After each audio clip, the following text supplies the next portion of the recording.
College के काफ़ी सारे बच्चों को अपनी इंटर्नशिप के लेके काफ़ी चिंता रहती है। पहली तो इंटर्नशिप इतनी आसानी से मिलती नहीं है, और अगर मिलती है तो वो सेटिस्फाई नहीं रहती। तो सर, आपने कैसी अपनी इंटर्नशिप ढूंढी थी, और अगर किसी बच्चे को अपने इंटर्नशिप ढूंढनी है तो वो कैसे कंपनी को अप्रोच कर सकता है? और सर ऑल्सो अपना इंटरव्यू एक्सपीरियंस भी प्लीज़ शेयर कीजिए। ओके, सो जैसा कि तुम जानते हो कि हमारे टाइम पे और शायद तुम्हारे टाइम पे भी केमिकल इंजीनियरिंग में कोर इंटर्नशिप इज़ कंपलसरी, क्योंकि हमें फाइनल ईयर में उस पर रिपोर्ट बना के उसको प्रेजेंट करना होता है।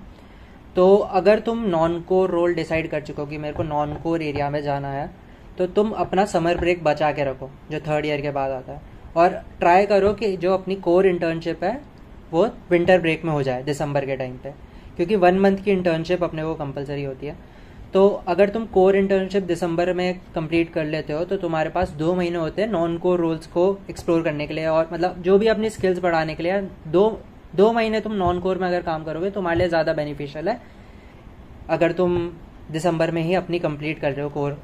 तो कोर इंटर्नशिप, जैसे कि मैं केमिकल इंजीनियरिंग में इतना इंटरेस्टेड नहीं था, बट कोर इंटर्नशिप करनी ही थी, तो इतना इंटरेस्ट नहीं था और मेरे को इतनी नॉलेज भी नहीं थी, तो मेरी कॉलेज से तो नहीं लगी, लेकिन थ्रू कॉन्टैक्ट्स, मेरे पापा के कॉन्टैक्ट्स, मेरे होम टाउन पे ही मैंने एक कंपनी ज्वाइन करी। तो वहाँ कंपनी में मैं जाता था, मैंने 1 मंथ वहाँ पे काम करा। ऐसा नहीं है कि सिर्फ सर्टिफिकेट के लिए मैंने कंपनी ज्वाइन करी, मैं थोड़े दिन वहाँ पे गया, मैंने वहाँ का काम सीखा, क्योंकि हमें प्रेजेंट करनी है वो चीज़ तो उसके बारे में पता होना चाहिए और रिपोर्ट बनानी होती है। तो कोर इंटर्नशिप मैंने इस तरीके से दिसंबर में कंप्लीट करी 1 मंथ की। फिर नॉन कोर इंटर्नशिप के लिए, अब कॉलेज में इतनी कंपनीज आई नहीं थी कि नॉन कोर के लिए सबका सिलेक्शन हो जाए, बहुत कम कंपनीज थी हमारे टाइम पे, और कोरोना का टाइम था तो उस टाइम इंटर्नशिप्स थोड़ी कम थी। तो मेरे को कॉलेज के बाहर से ही इंटर्नशिप ढूंढनी थी, तो मैं थ्रू डिफरेंट लिंक्डइन से हो गया, जैसे डिफरेंट प्लेटफॉर्म्स यूज़ करे मैंने इंटर्नशिप ढूंढने के लिए। लिंक्डइन हो गया, इंटर्नशाला हो गया, और अपने कंपनी के अपने कॉलेज के टीएनपी सेक्शन भी अपने को रेगुलर भेजता रहता है कि ये इंटर्नशिप ओपन है, ये इंटर्नशिप ओपन है, थ्रू मेल्स। तो वो चीज़ भी काफ़ी काम आती है। और मेरी इंटर्नशिप जो लगी वो जो टीएनपी के मेल्स आते हैं उसके थ्रू ही लगी। मैंने प्रोडक्ट मैनेजमेंट में मेरी इंटर्नशिप करी थी, कैंटिलीवर लैब्स करके एक एडटेक स्टार्टअप है, उसमें करी थी। तो थ्रू ऐसे ही टीएनपी से एक मेल आया था, तो मैंने अप्लाई करा उसके थ्रू। तो उनने मेरा रेज्यूमे देखा, मेरे को शॉर्टलिस्ट करा, और फिर मेरे को इंटरव्यू का कॉल आया। फिर उसमें जो इंटरव्यू हुआ उसमें मेरे से बेसिक क्वेश्चंस पूछे गए, प्रोडक्ट मैनेजमेंट के बारे में पूछा गया, मेरे टेक्निकल जो चीज़ें मेरे को लिखी थी मैंने रेज्यूमे में उसके बारे में पूछी गई, मैंने कॉलेज में क्या क्या करा, कुछ टेक्निकल क्वेश्चंस पूछा एक्सेल के, और अगर कोई कोडिंग लैंग्वेज लिखे तो उसके पूछेंगे तुम्हें क्वेश्चन। तो ये सब चीज़ें मेरे से पूछी गई और उनने फिर मेरे को सेलेक्ट कर लिया। तो मेरा प्रोडक्ट मैनेजर का रोल था, तो मेरा एक्सपीरियंस बहुत अच्छा रहा क्योंकि मेरे को इंटरेस्ट था उस फील्ड में। और प्रोडक्ट मैनेजर का बेसिकली काम होता है कि तुम्हें सारी टीम्स को कनेक्ट करके रखना है, जितनी भी तुम्हारी मार्केटिंग टीम हो गई, तुम्हारी सेल्स की टीम हो गई, तुम्हारी सॉफ्टवेयर डेवलपमेंट की टीम हो गई, तो इन सब टीम्स को तुम्हें कनेक्ट करके रखना है। और स्टार्टअप में काम करने का एक फ़ायदा है कि तुम्हें रिस्पॉन्सिबिलिटीज़ दे देते हैं वो काफ़ी जल्दी तुम्हारे जो करियर में। तो उससे मेरे को ये हुआ कि मेरे को सब लोगों से बात करनी है, सब लोगों को लेके चलना है, और मेरे को अपना प्रोजेक्ट ख़त्म करना है। तो मैं सब लोगों से बात करता था, मेरे को अलग अलग फील्ड्स का नॉलेज मिलता था कि कैसे करते हैं चीज़ें, कैसे करते हैं। मेरे को मेरी कम्युनिकेशन स्किल्स काफ़ी इंप्रूव हुई इससे, क्योंकि बात करनी है, तो ऐसा तो है नहीं कि मैं नहीं करूँ बात, मेरे को करनी ही पड़ेगी, और इससे मेरी कम्युनिकेशन स्किल काफ़ी इंप्रूव हुई। तो 2 महीने की मैंने इंटर्नशिप करी थी, इसमें मेरे को मतलब बेसिकली ग्रोइंग स्टार्टअप था, तो इनिशियल फेज़ में ही था, तो हमने चीज़ें बनाई नहीं जो स्टार्टअप में काम आए। जो हमारे प्रोजेक्ट्स है, वो जो मैंने प्रोजेक्ट करा वो भी कंपनी की वेबसाइट पे था। तो ये था कि मेरा जो प्रोजेक्ट है मेरे को पता है कि वो कंपनी की वेबसाइट पे जाएगा। जनरली जो बड़ी कंपनीज होती है उसमें वो प्रोजेक्ट दे देते हैं, लेकिन वो कब तुम्हारा लॉन्च होगा या नहीं होगा वो तुम्हें पता नहीं होता। लेकिन स्टार्टअप में काम करने का ये फ़ायदा था कि मेरे को पता है कि मेरा कब लॉन्च होएगा, जब जो मेरा प्रोजेक्ट है। तो ये काफ़ी अच्छा एक्सपोजर था। तो अगर तुम्हें इंटर्नशिप नॉन कोर रोल में चाहिए तो कॉलेज में कंपनीज आती है लेकिन इतनी नहीं आती, तो मैं यही कहूँगा कि स्टार्टिंग से ही ट्राई करो कि तुम्हें बाहर से मिल जाए कोई internship. Keep trying on LinkedIn पे अपने कनेक्शंस बनाओ, तुम्हारे किसी ब्रदर के या किसी भी रिलेटिव के भी कनेक्शंस हो सकते हैं, उसके थ्रू भी तुम अपने इंटर्नशिप ले सकते हो, तो तुम्हें कांटेक्ट करने पड़ेंगे। ऐसा नहीं है कि अपने आप इंटर्नशिप आएगी। और टीएनपी के मेल्स ज़रूर ध्यान से देखो, क्योंकि उसमें भी इंटर्नशिप्स होती है। तो इस थ्रू ऐसे ही चीज़ें कर करके तुम इंटर्नशिप मिल सकती है। मैं यही कहूँगा कि कॉलेज पे डिपेंडेंट मत रहो इंटर्नशिप के लिए, खुद से ट्राई करते रहो बाहर से। सर नेक्स्ट क्वेश्चन ये है कि कई सारे स्टूडेंट्स को अपनी इंग्लिश को लेके काफ़ी चिंता रहती है। तो सर अगर उनको इंग्लिश इम्प्रूव करनी है तो वो किस सोर्स से इम्प्रूव कर सकते हैं?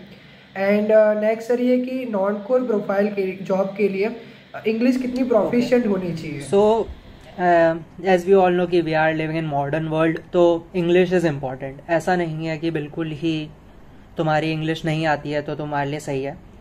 और इंटरव्यूज़ वगैरह के लिए भी अगर तुम नॉन कोर रोल में हो तो मैं कहूँगा कि इंग्लिश इज़ इम्पॉर्टेंट। एकदम हाई लेवल भी नहीं, लेकिन इतनी आनी चाहिए कि तुम अपनी जो बात है वो इंटरव्यूअर को बता पा रहे हो, समझा पा रहे हो इंग्लिश में। मैं कुछ लोग कह देते हैं इंटरव्यूअर को कि मैं हिंदी में इंटरव्यू दे सकता हूँ क्या, बट नॉन कोर रोल के लिए मैं कहूँगा कि ये रिस्की है। क्योंकि क्या होता है, जैसे ZS एसोसिएट्स ले ले, तो ये US बेस्ड कंपनी है, तो इसके जो क्लाइंट्स होते हैं वो होते हैं फॉरेन के, अलग अलग कंट्रीज से होते हैं। तो वो तुमसे कम्युनिकेट, अगर मान लो तुम्हें क्लाइंट से बात करनी है तो तुम्हें इंग्लिश में ही करनी पड़ेगी। तो इंग्लिश इज़ इम्पॉर्टेंट, और तुम्हारी कम्युनिकेशन स्किल्स इसलिए इम्पॉर्टेंट हो जाती है नॉन कोर रोल के लिए थोड़ा, क्योंकि तुम्हें क्लाइंट्स से कॉन्टैक्ट में रहना पड़ता है। तो नॉन कोर रोल्स के लिए इंग्लिश इम्पॉर्टेंट है। और कहा जाए कि कैसे इम्प्रूव करें इंग्लिश, तो मेरी भी कोई इतनी अच्छी इंग्लिश नहीं थी, मतलब बेसिक इंग्लिश जो होती है सबकी जितनी आती है उतनी ही आती थी। लेकिन मेरे को इंग्लिश इम्प्रूव करने के लिए बहुत सारी चीज़ है। जो बेस्ट चीज़ मैं मानता हूँ इंग्लिश इम्प्रूव करने के लिए, कि लोगों से कम्युनिकेट करना चालू करो इंग्लिश में। क्लब्स ज्वाइन करो, उसमें इंग्लिश में बातें करो। जितना तुम लोगों से कम्युनिकेट करोगे इंग्लिश में, तुम्हारा कॉन्फिडेंस उतना ही बढ़ेगा। और टेक्निकल चीज़ें जो इंग्लिश की होती है वो सीखने के लिए तुम बुक्स पढ़ सकते हो। थोड़ा मूवीज़ वगैरह से इतनी इम्प्रूव नहीं होती, बट ठीक है, वो भी देख सकते हो। जितना हो सके लोगों से कम्युनिकेट करो, इंग्लिश में बातें करो। थोड़ा एम्बैरेसिंग होगा, तुम कुछ गलत बोल दोगे, वो लोग तुम्हें सही करेंगे, ठीक है। मेरे दोस्त मेरे को हमेशा सही करते रहते थे, तो उसका बुरा नहीं मानने का, क्योंकि ठीक है उनको अच्छी आती है तो मुझसे सीखो। तो एम्बेरसमेंट की कोई बात नहीं है। इंग्लिश नहीं आती तो ट्राई टू इम्प्रूव इट।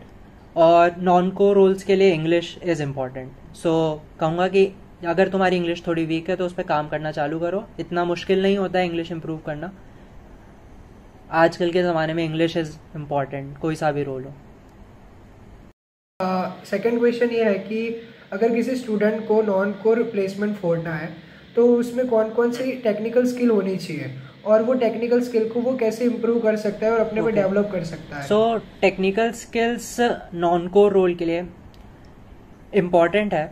ऐसा नहीं है कि बिल्कुल इम्पॉर्टेंट नहीं है, बट जो कंसल्टिंग फर्म्स आती है जैसे ZS एसोसिएट्स था, इनक्रेफ हो गया, डेलॉयट हो गया, ये लोग तुम्हारी टेक्निकल स्किल्स इतनी देखेंगे नहीं। एनालिटिक्स रोल के लिए टेक्निकल स्किल्स बहुत ज़्यादा इंपॉर्टेंट नहीं है।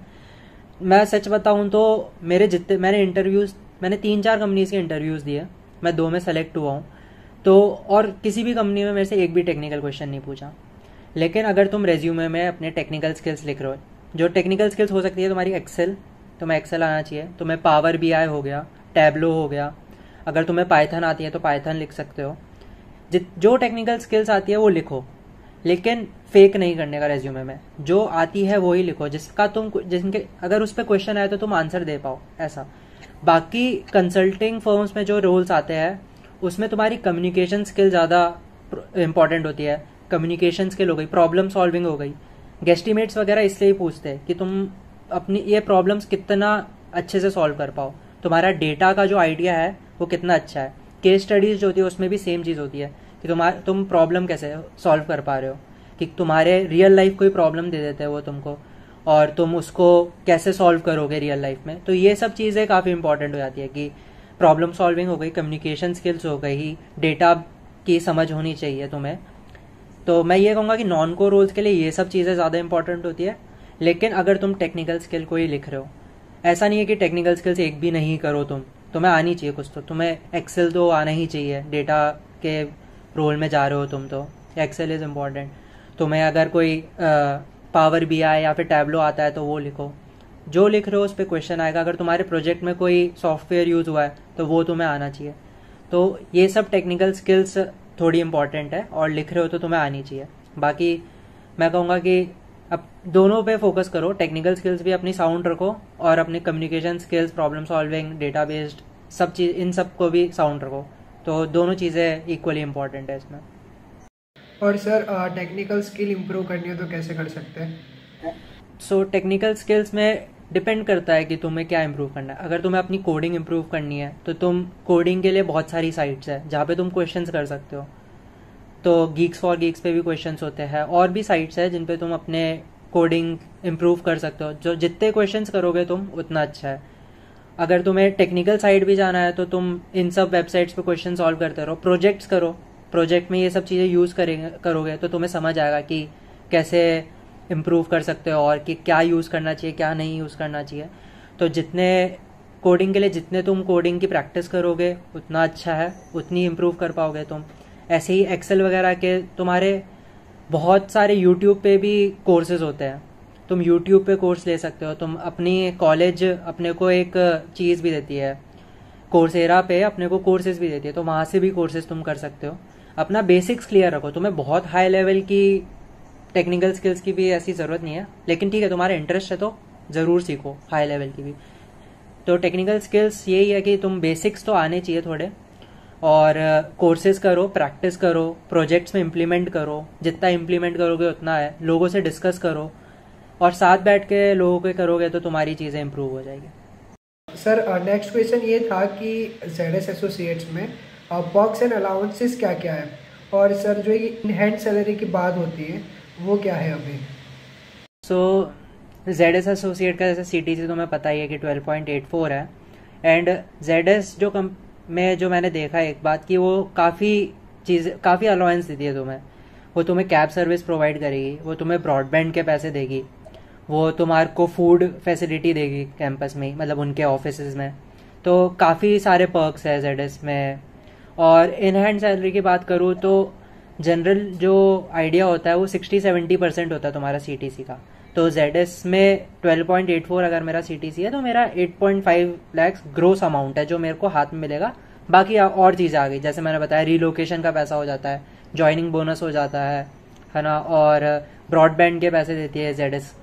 और फिर बाकी इन सब को मिला के 12.84 तुम्हारा होता है CTC। एंड फिर हेल्थ इंश्योरेंस वगैरह ये सब तो प्रोवाइड करती है, सारी कंपनीज करती है। और मेडिकल इंश्योरेंस हो गया, अगर तुम्हारा एक्सीडेंटल पॉलिसीज़ होती है तो ये सब चीज़ें। और अगर मैं हॉलीडेज़ की बात करूँ तो हॉलीडेज़ भी काफ़ी प्रोवाइड करती है ZS। सारी कंपनीज अराउंड 20 to 30 हॉलीडेज़ तो देती है तुम्हें। सर एक क्वेश्चन आया था कि जो एप्टीट्यूड राउंड रहता है उसके लिए कैसे प्रिपरेशन करनी चाहिए, एंड जो केस स्टडी वाला राउंड रहता है उसके लिए कैसे प्रिपरेशन करनी चाहिए?